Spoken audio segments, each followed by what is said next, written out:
Hey guys, it's pasta salad season, so let's make the easiest pasta salad. It's loaded with flavor and texture, and it has a 2-ingredient dressing. Come on.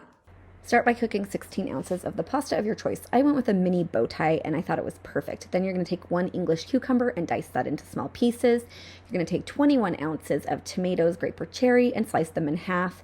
Just makes it more edible. 1.5 cups of sweet mini peppers diced small, up between 8 to 16 ounces of banana peppers, 6.5 ounces of sliced olives, 8 ounces of mozzarella balls, 12 ounces of pepperoni and salami. I did 6 ounces of each, and I chose the cubed variety, an Italian dressing seasoning packet that you're going to sprinkle over the top, and then 1 jar of Italian dressing. So 16 ounces of prepared dressing, homemade or otherwise.